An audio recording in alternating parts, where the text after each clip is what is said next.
Okay, making a lid. Make sure your clay is dry towards leather hard so that it doesn't collapse in on itself. And then you could go to the hardware store and buy hardware to make a hinge instead of screwing it in. You could use E6000 and glue a hinge.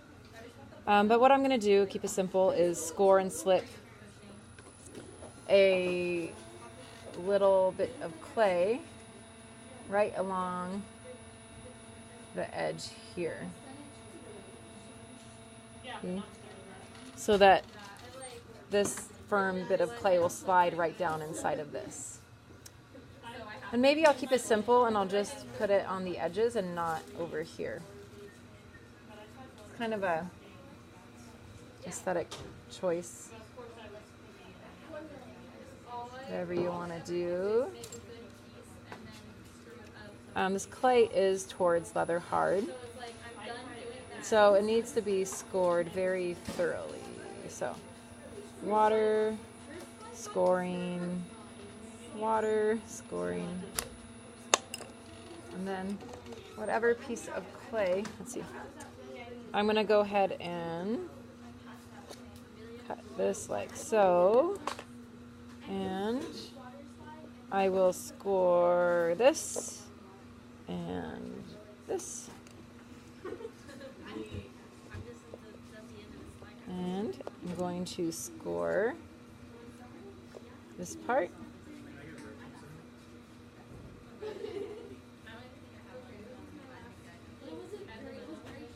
Get it wet. Score it up. And then I can compress this.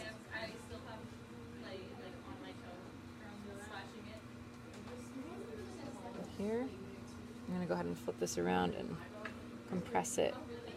Just really mush it down until I see the slip ooze out the side. And I know it's really firmly connected. It's really important when you're doing anything with a lid or two parts that kind of fit together, like a puzzle piece,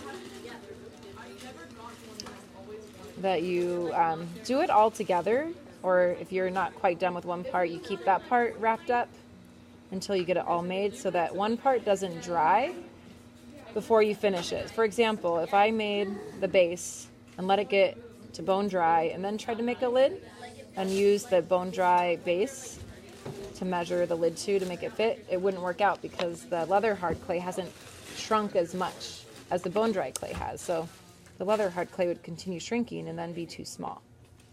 So it's really important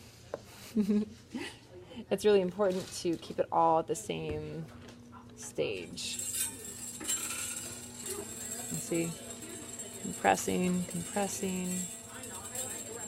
smoothing. That's pretty basic. I'm going to see how that fits right. Perfect. And then if you want to add a sculpture or something on the lid as a handle, that could be pretty cool. You want to think about the function of your box. Is it going to be used to store things? Is it going to be more sculptural? What do you want it to be? And then create.